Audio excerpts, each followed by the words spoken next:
Welcome back to the Whole Minded podcast. Today we have Judy Ceccherini. She's a therapist here at Whole Mind. She does awesome work. Like all of the therapists here, really grateful for the work you do for patients. In this episode, we're going to talk about parenting. We're going to talk a lot about family and family systems and how therapy can help with that. We're also going to talk about the holidays, navigating the holidays and what that means for people who might not be looking forward to this time of year. So buckle up. It's going to be a great episode.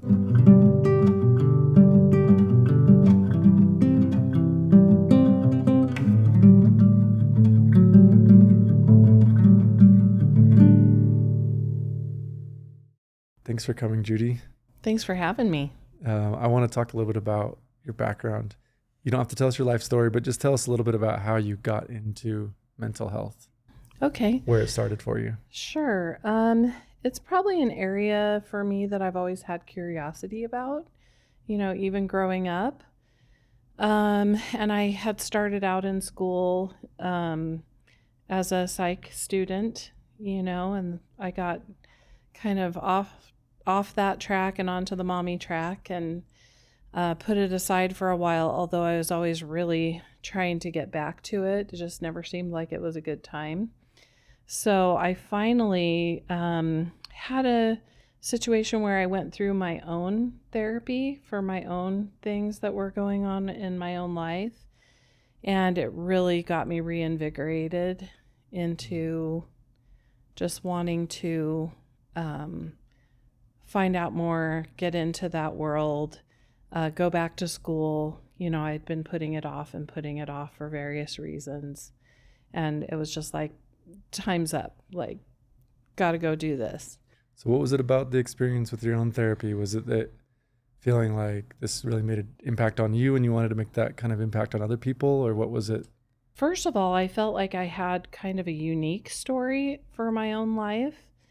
And there was a lot of trauma, and I was helped so much by the therapy, and it changed my life so much and explained so much about why I am the way I am, why I was the way that I was, and how I could kind of transform these things into positives and into better things in my life, better ways of being. And when I kind of realized, like, I can do this. I can do this with someone else, because I know that there's a beginning part where you're not feeling so great, and there's the therapy part where you're doing all the work, and then the after part where you're on kind of a different path and see the world with different eyes. And so having been through that and knowing how good it was for me, I just felt even more empowered that with my own experiences, I might be able to help people who had things like me. And then as I got into, especially the substance use world, I realized there were many, many people who had stories like mine, and I was not alone. And there were many, many people who needed help. I've worked a lot with people with chronic long-term mental illnesses and also just severe trauma.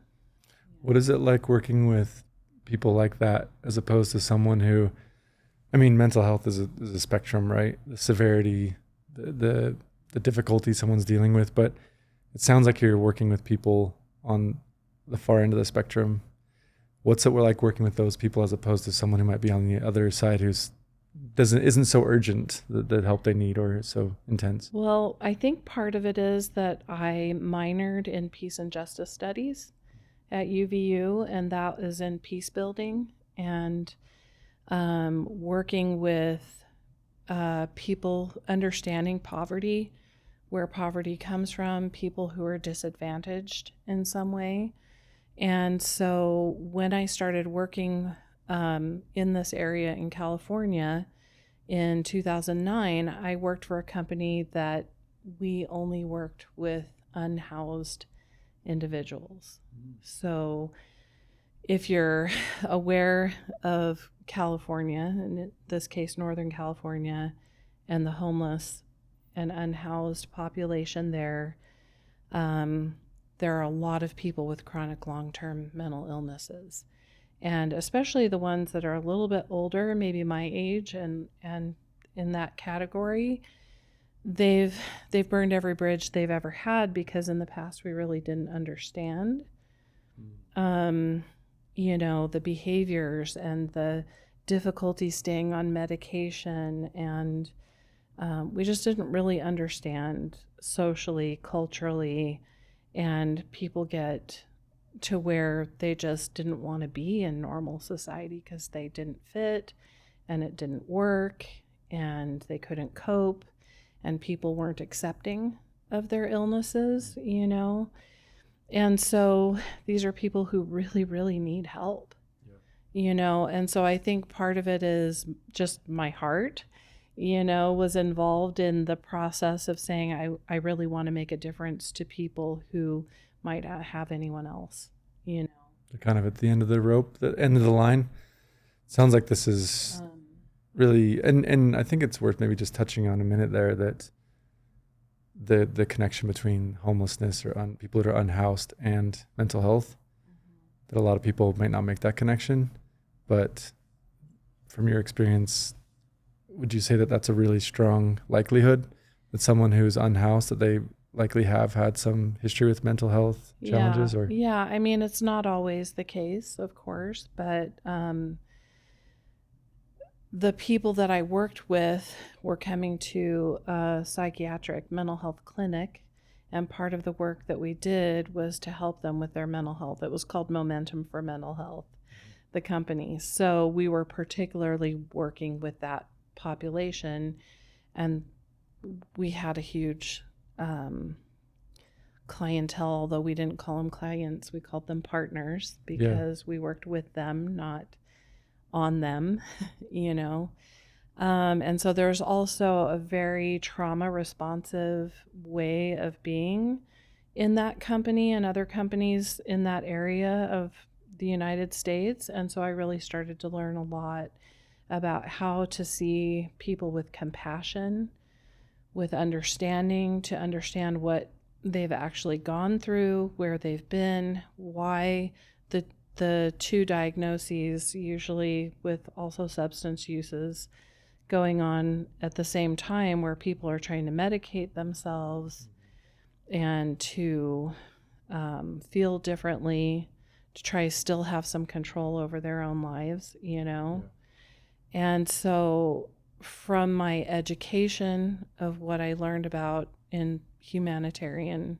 spaces, that we need to understand poverty in a little different way. It's not that they didn't pull themselves up by their bootstraps, There's real structural issues. Yeah, I mean, it's not just personal. It's not this person's lack of willpower or capacity or talent or drive. It's more like there's structural things going on that lead to these people ending up in this situation. Is that kind of what you're saying? Yeah, and that not always, but sometimes there are developmental things that happen along the way that we know from the adverse childhood experiences study, that is a long-term study of the effects of poverty, neglect, mental health of parents on children. It's where we come up with the complex trauma label, is that people have trauma after trauma after trauma. This is a study that's, I don't know this study, but this is a famous study. It's a famous study. It was done by Kaiser Permanente and one of the universities, and I want to say Harvard, but I might be misquoting that. I'm not sure, but I know it was Kaiser Permanente. And it was like a 40-year study where they followed children who grew up in adverse circumstances. And what they ended up finding out is that they have a likelihood of dying 20 years sooner than their peers. And so this was an attempt to sort of try to measure and then to bring into this person's life the things that they may have missed out on getting in their younger years. So development is a process where when someone is developing and there's a developmental stage they should go through, If they miss that stage because there's chaos in their home, or there's, we have to move from place to place because we don't have enough income to be able to afford someplace. And so those different disruptive things, or a parent with a serious mental illness or something, can prevent that child from completing those developmental stages. We're kind of left needing to still complete those. And when you mean developmental stages, you mean physiologically, you mean psychologically, or you mean everything? So I'm talking something like Erickson's stages of development, where from 0 to 1, they're doing trust versus mistrust. I can't remember them all. I'm terrible. I'm not going to quiz you. But there's like 7 stages where we learn autonomy, we learn interpersonal things with peers, we learn to trust or not trust, and those attachment with those really important caregivers, our parents, the most important people, whoever our caregiver is at that time. If we miss those stages of development, we're going to be much more likely to have a lot more disruptions. And the ability to kind of deal and cope with life as we know it is harder for people who have had those things. So is it that they're stuck? So how do you actually remedy that? Like, what's the treatment plan? What's the approach? Well, for me, I use one of the things that I learned was attachment-based family therapy, which was developed by, I think, Drexel University to help teenagers with depression, especially, to have a short-term family therapy that has kind of a structure to it to help people start to be able to connect and remedy some of the things that are going on in people's lives. I also use, I'm a fan of Virginia Satir, and she was one of the first family therapists. She actually had a social work degree from back in the day, because there weren't family therapists then. Yeah. But she was part of the kind of the mother of family therapy, of getting the ball rolling to address not just like one person on the couch, but to get the family in the room and start to see the whole system and the whole picture. Is that what you're saying when you say family therapy for people who've never done that before? Are you talking about actually bringing all the family members together in the same room? Mm-hmm. Yeah. I imagine you probably also do you have dyads and you break off into different groups? Like, how systematic is that? Or does it vary really depending on the specific family? It's kind of hard. When I've worked in residential treatment with teenagers, one of the requirements of your child being in a treatment center like that is usually to have family therapy. And it usually consists of the parents and the child that's in treatment. Sometimes the other family members come in, siblings or whatever.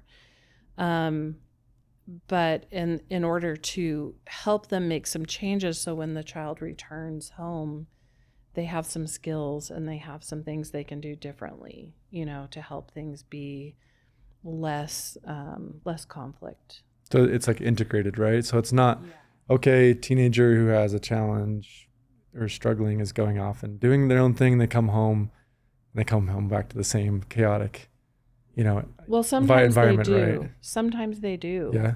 And that's what systems therapy is all about. Systems say one person can change, but the ability for them to maintain that change within their family system is hard unless the whole family changes with them.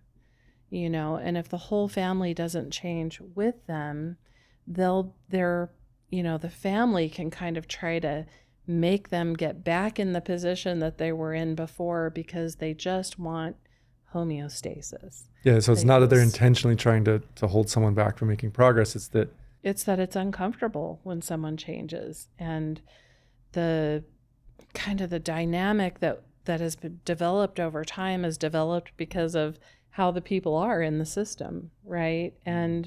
And change creates a little bit of chaos, and things kind of get sometimes worse before they get better. And oftentimes because of that, there's like an identified patient in the family. Like there's one person, that's the problem over there, that kid's the problem. And kind of sometimes we see it as that's the person in the family who's actually willing to show that something's wrong. You know, like the canary in the coal mine kind of thing. Yeah, kind of like that. They're sort of like the tip of the iceberg or something, right? You They're see kind of acting out, the problems. And, to back up just a minute, I wish I had known all of this when I was raising my own children. I came into parenting as I had been a traumatized child. And so I had a lot of survival skills, coping skills, and things that were left over from that may not have been the best. And, but it's what you knew, right? you do the best with what you know, for sure.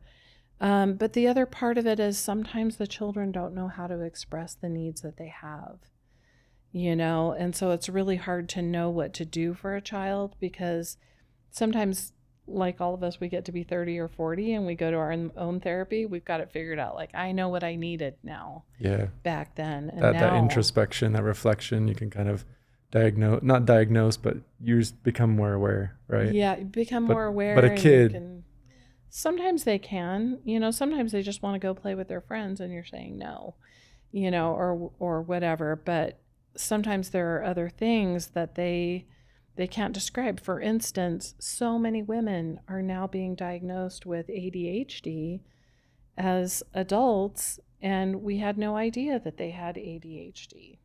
So, being able to come back later and start to, talk to their parents about what they were experiencing in retrospect. But what about now? Like, what would you say to parents? Because you started that train of thought by saying you wish you had known the things you learned as a therapist. You wish you had known as a parent, right, when you first started. So what are some things that you would pass on to parents that are dealing with difficult situations, whether it's their own issues or an issue with the child, the family? Like, what would you? I'm sure you could say a lot, but what are some simple things you would advise them to do?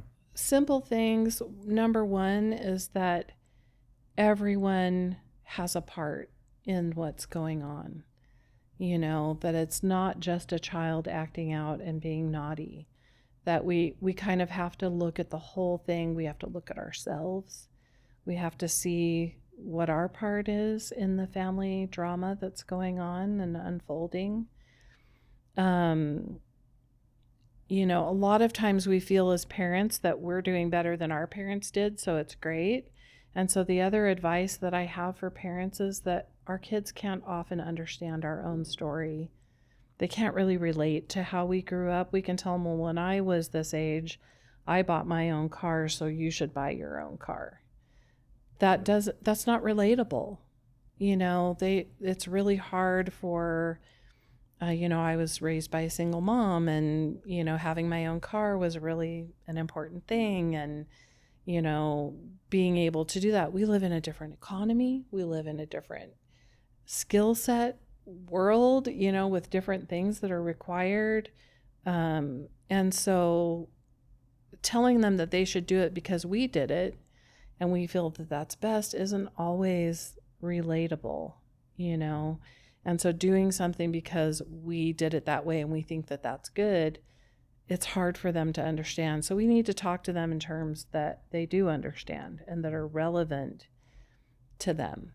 That's helpful. Yeah. Take our story out of it. Don't make it about us, make it about them, and help it be focused on them and what they need. Do you work a lot with parents that are? I have, yeah.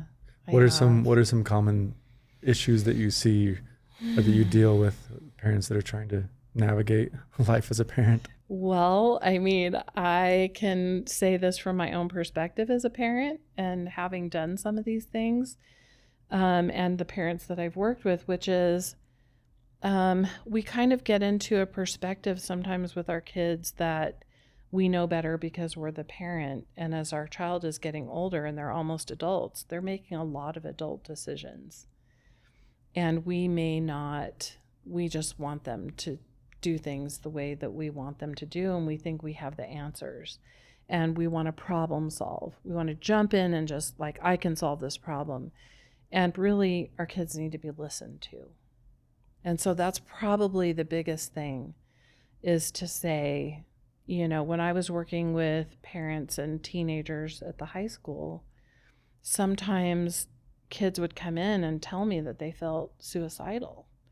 And I would, go through the whole process with them of meeting with them and kind of talking to them about, what their symptoms were and different things. And then, of course, I have to contact the parents. And sometimes the parents' responses would be troubling because they'd be like, oh, they're just trying to get out of class. And so my next question is, well, if they're doing that to try to get out of class, what's actually going on? Let's figure out what's going on. But it was more kind of like, let me just shape this child's behavior the way that it's supposed to be and don't make excuses. And so if they're faking it, let's find out what that is about, and if they really feel like they're really having some thoughts of not being here, how can we help them?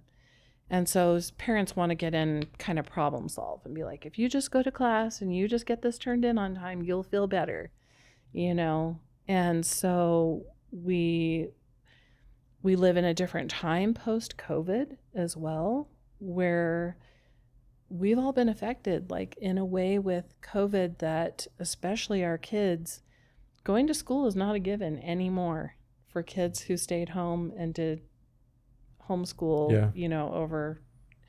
over remotely, And so, and the screens that our kids are in front of are kind of taking them somewhere else. And so a lot of kids that I worked with were teenagers, adolescents, were in their bedrooms in the dark with their phone, trying to figure out life from their popular culture perspective and what's being fed or taken. What the algorithm's showing them that day. Or getting on to a platform like Discord, where there's a lot of negative talk between kids and escalating, bullying, lots of things like that I heard about from teenagers. So, do you feel like the parents are, I'm kind of making an assumption here, but I'm a parent as well, so I can make some assumptions that there's a disconnect. Like a teenager, for example, the instance you gave of a teenager is on their phone, they're sort of immersed in this digital world, and then they have like their parents, their caretakers, and it's almost like two separate worlds. Yeah, it's like when we're in the digital world, we are taking pictures of food and sending it to people of what we're eating, but we're not actually connecting with people about real world things. And so connection is the next thing, listening, with parents being able to listen and really try to understand what their child's experiencing and not just jump in solving the problem, and then connecting.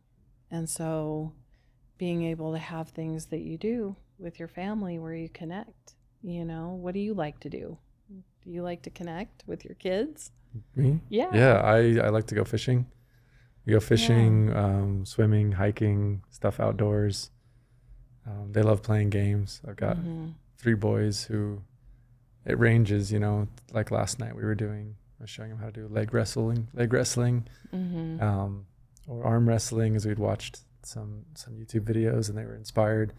Other times it's playing, Star Wars. They're playing like the Infinity cards, or Pokemon. Yeah. So what I try and do as a parent is I try and do both. I know that I want to get at their level and do things that they're engaged with and show that I care about what you care about. Because that was something I learned from my dad, especially, that when I saw he cared about the thing I cared about, that was like he cared about me, right? And so I try and do that with my kids. But I also, on the other side, I try and get them involved in things that I enjoy.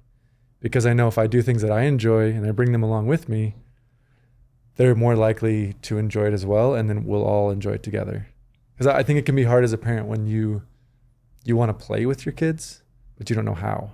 It's like, I'm going to sit on the floor and like play Legos. Like, and so sometimes I think parents need to do more of what they want to do and bring their kid along and help them develop a love for that thing, whether it's a sport or something they do outside, whatever hobby they have.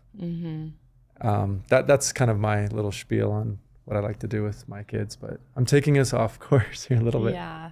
But yeah, No, I mean, I think that's exactly what I'm talking about, though. You notice what they love to do and engage with them in that way, and they start to learn what connection feels like, what it feels like to be safe with an adult and to have, you know, positive relationships and how to interact in a positive way. And then they can use that to go on and, you know, build the things in their life because they have a model for it. You know, if we're just running our kids around from one thing to the next and, you know, barely eat dinner together or anything like that, you know, we don't have, you know, connection is really, to me, connection, authentic connection with our kids and our loved ones is the most important thing that we can do for all aspects of our life. When we work in substance use, we don't say that the opposite of addiction is abstinence. The opposite of addiction and substance misuse is connection. And most of those people don't have the kinds of connections that they need to live a healthy, sustainable life. You know, there's a video that we watched in school, and this is going to date me, but they were talking about attachment, you know, and secure attachment. And they would, I don't know what they did to these poor little monkeys, but they didn't have mamas, or they were taken from their mamas. Yeah. And they had 2 chicken wire monkeys. And so the setting was 2 situations that the baby monkey could choose from. And it was a wire mama, quote unquote, with a bottle, and a wire mama with a warm fuzzy blanket. And these hungry babies would choose the mama with the fuzzy warm blanket that they could cuddle with and connect with over the food. You know, and so there were a lot of studies in the 60s and 70s about the need for touch and the need for connection, and, you know, children in orphanages and things like that had the failure to thrive, you know, because they didn't have people picking them up and holding them and helping them. Yeah, actual physical touch. Yeah, and so now we know, like, all these neurotransmitters and all these things are really involved in that process. And you know, they're just really important. If a parent is depressed and struggling and having a really hard time and they have a new baby, it's easy sometimes to prop up a bottle for the baby and let them eat while you're resting or trying to regain your own health. And so being able to support people and help them through these difficulties and, you know, is a really good thing. And so when they come in for therapy and you have a mom that has postpartum depression, you know, the systemic way of doing it isn't just taking care of her, but helping her to take care of the people who need her in her family, you know. Looking at the whole system and saying, oh, it's not just the mom, because you could give the mom all the help she needs for her individually, but then what about all those people that depend on her? Yeah. And so how can we support you? How can we help you? And community mental health is especially really good at that. And so that's working with people who maybe are on Medicaid, and there's a lot more available sometimes to people in those situations to help with support groups. I used to teach Strengthening Families, which is a group that we taught to people with elementary through high school kids, just about connection and communication and parenting and having parent time and setting boundaries. Yeah. You know. Sounds valuable. So, yeah. I wish I had more of those courses before I started. Yeah. I got married young. I had kids young. And a few years in, you know, I look back now and my oldest is 13. And I look back and think, like, I was just so unprepared. Yeah. You know, everyone says there's no book, there's no textbook for parenting, but there are things you can do that help. There are a lot of things. And I think the other part of it is doing our own healing. You know, I think that for me, that's probably the thing that I wish that I had had more of before I started having children, was to have my own healing. Because I saw the world through different eyes after that, and that would have been different for me as a parent. I was a little overprotective, things like that. I had things happen to me. I didn't want things to happen to my kids, and so there was part of that. I was probably overly strict at times, with my kids. But I did try to spend a lot of time with them doing, like you said, I was into horses. So I had a horse business like the first, for about 13 to 20 years, kind of the end part off and on. And my family was involved in that. They helped clean horse stalls. They got to ride horses if they wanted to. Equine therapy for free. Yeah. Yeah. And they learned how to work. And they may not love everything about what that part of our life was like, but they do appreciate it. And they've expressed appreciation for, the whole family being out there together, pulling weeds and, raking horse stalls and feeding horses and that's so valuable. All that stuff. Like we're talking about screen time and kids and the disconnection and the mental health challenges. I'm a huge advocate of kids doing physical work and being outside and getting scraping your knees and getting dirty. It's so cliche, but it's so important. I feel like the kids just get that chance to really connect, with the earth, with their bodies physically, with each other, the communal aspect of doing all that. Mm-hmm. It's so important. We've talked a lot about systems. We've talked about family. You mentioned the word boundaries a little bit, but I want to dive into that as we look at the holidays. This will be coming out probably before Thanksgiving. So that's a big one. Christmas is around the corner. And at least in American culture, there's big expectation and pressure for a lot of people to be together, to share space. So I can imagine that's a really loaded, intense time for a lot of people. So talk to us about what you've learned from working with families, with parents. What can they do to take care of themselves, to set boundaries, to make the holidays maybe a little bit better than they were last year? What would you recommend? Oh gosh, so many people have so many different ideas about what it is to make it better than last year, or what a good holiday looks like. So for instance, this year for me, I've just put my mom in care, and she has Alzheimer's dementia. And so for the last 2 years, she's lived with me, but now she's in care in a assisted living.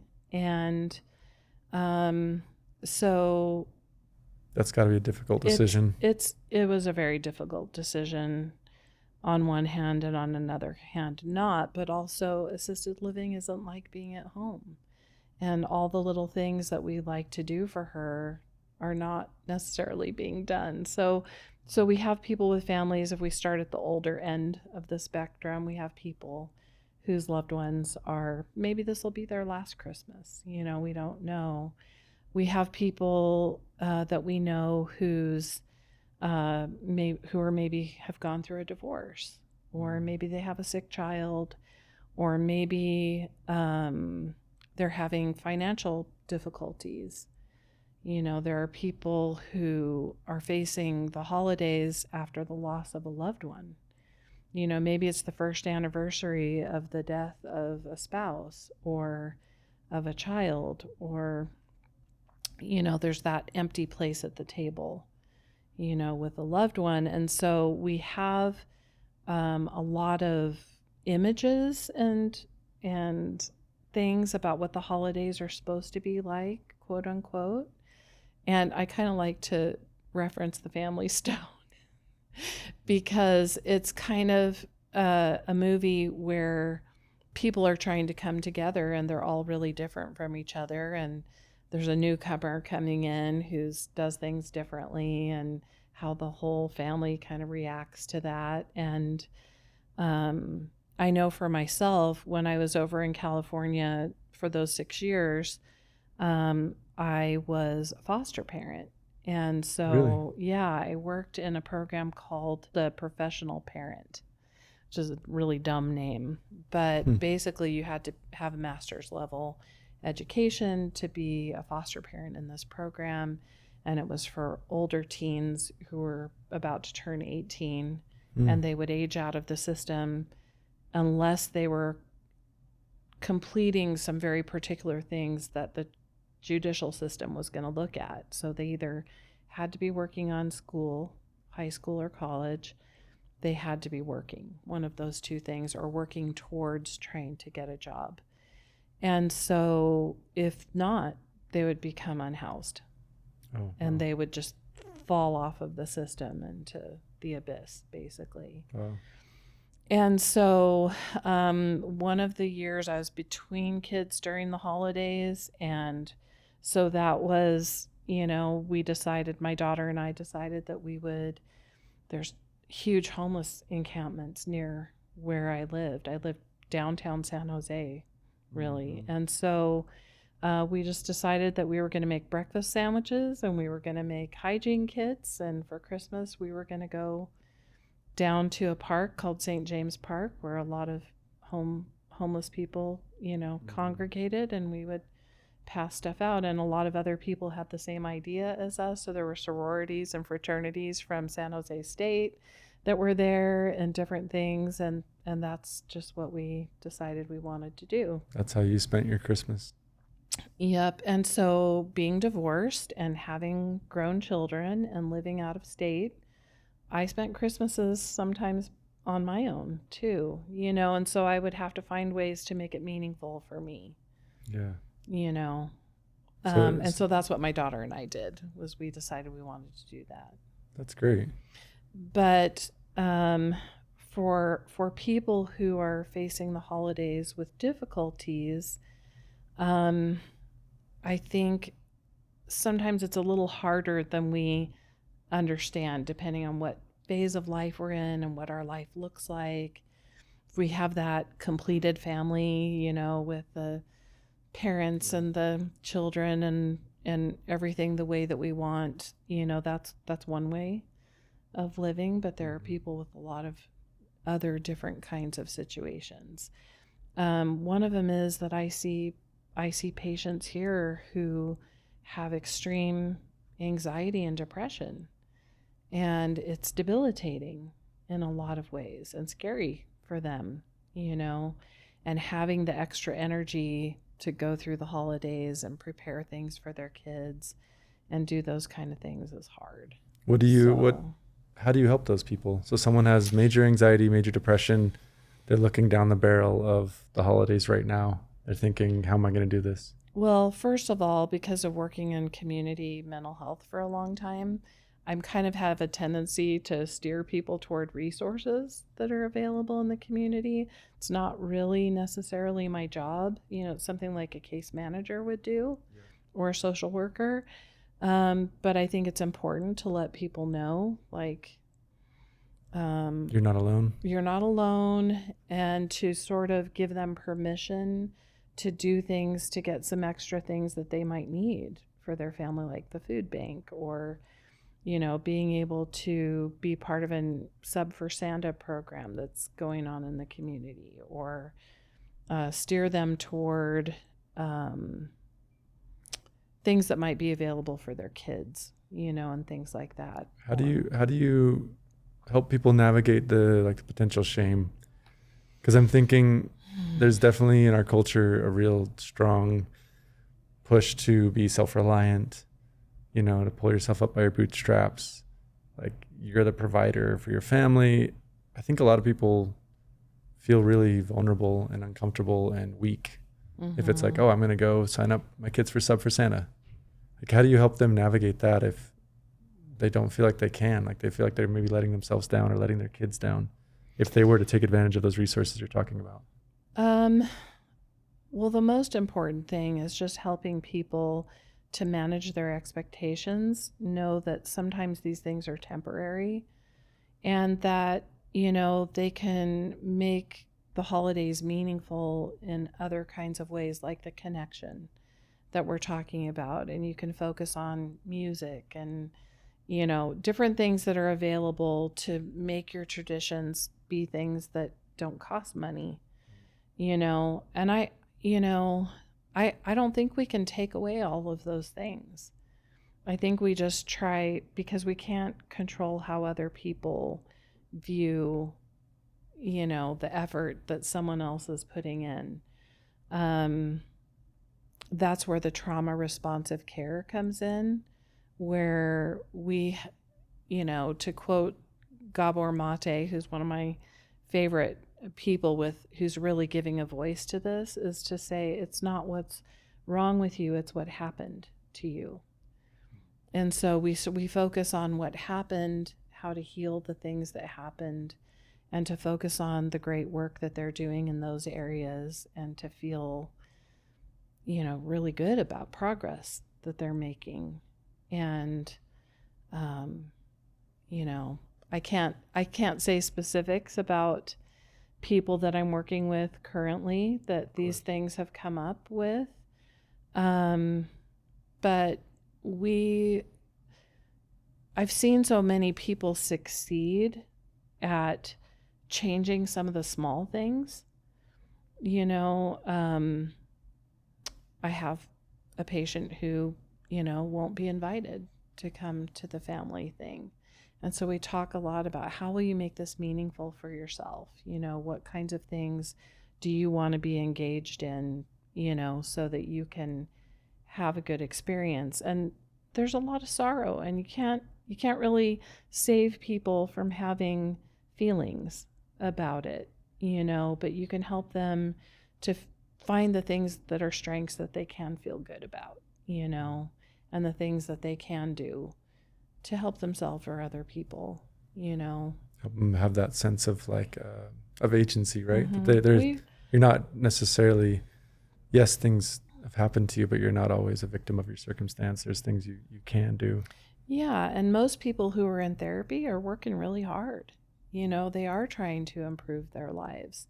And this particular Christmas, you know, not having Amazon stop at your house every day is not a part of being in a situation where you're just really happy that your suicidal thoughts are now managed, and you're starting to find hope in being able to live a better life with less mental health symptoms and starting to feel some hope.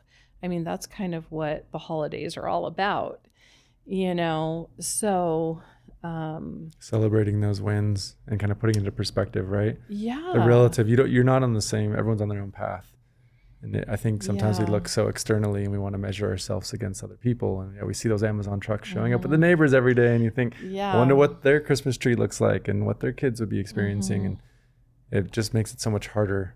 But I love that you said that. You said, you look where you're at and celebrate your accomplishments and your achievements, even if it is just, okay, I'm alive for one more day, right? Yeah. I mean, for some people who have really had some struggles, you know, that's a very real thing, and it's a wonderful win. It's a miracle. It's a fantastic thing.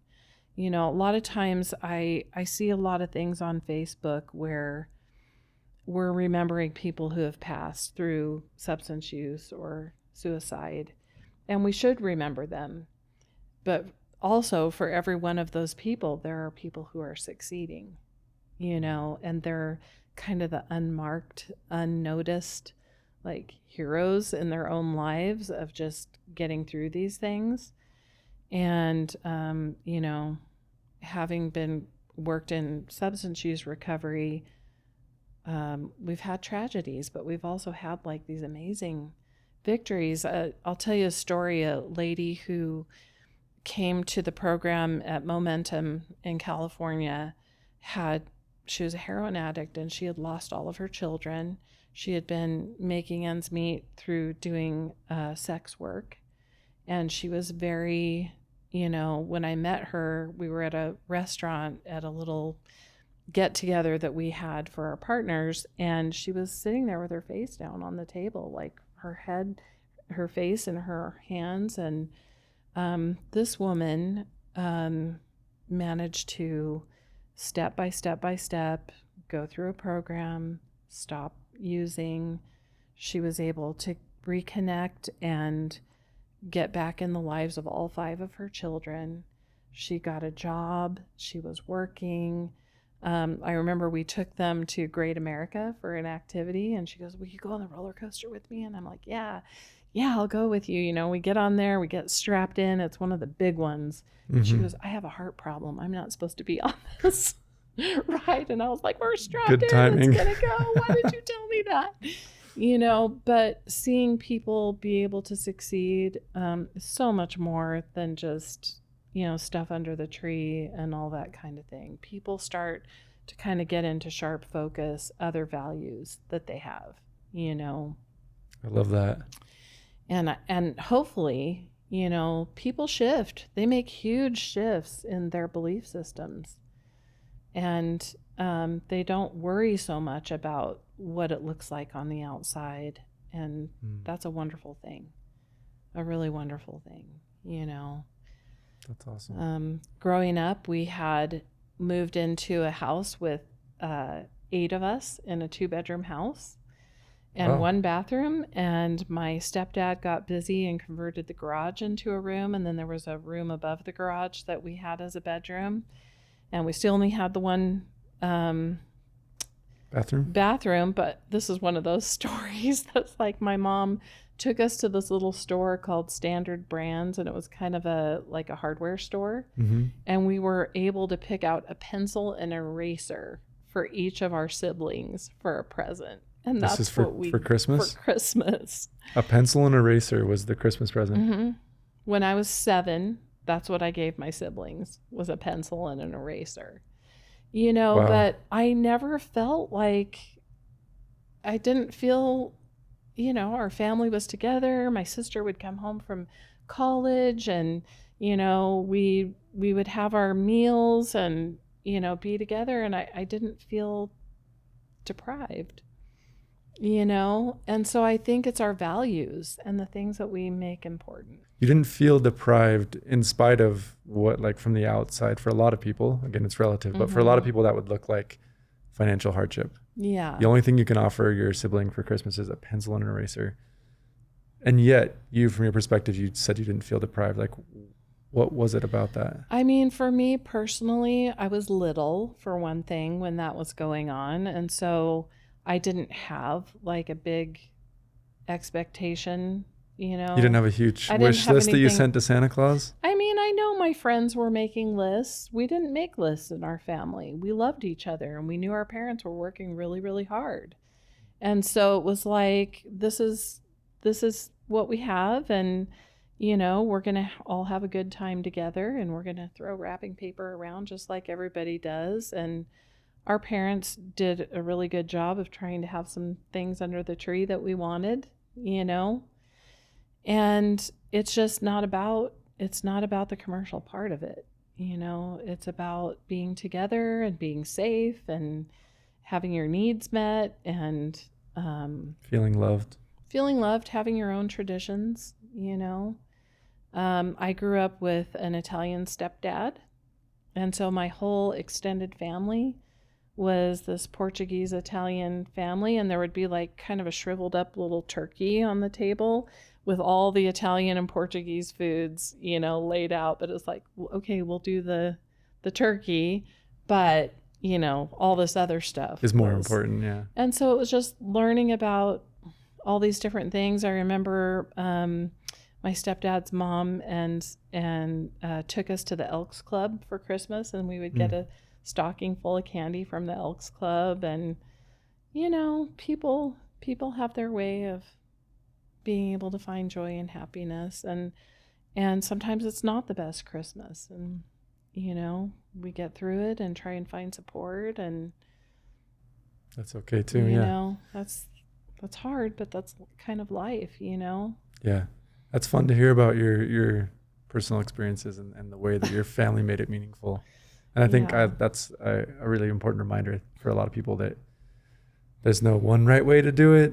You can do it your own way, but, you know, try and make it meaningful in a way that's personal and that your family can connect with, I think is what I'm hearing you say.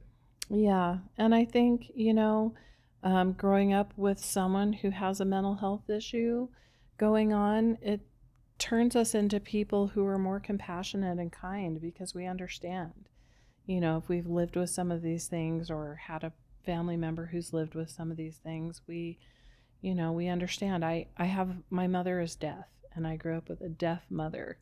And so, um, it's really easy for me to understand the life of a hearing impaired person Yeah. and, the compassion and just thinking about what it was like. My mom was a hearing person when she was born, but she Oh, she became lost her deaf. hearing. And so she played the French horn and she played the violin when she was in school. And, That'd be hard to lose it. she lost those things, but she had other things and she went on, and she'd say, don't ever say I'm a hero. I'm not a hero. I do this because I have to. I don't have a Yeah. choice. The questions you're asking me, though, these are those hard life questions that we don't have answers for all of them all the time. Yeah. They're the mysteries of life. They're the things that, sometimes aren't knowable, and they're just manageable. If we're lucky, we manage to get through them. Yeah. Just take one step at a time, right? Yeah. Yeah.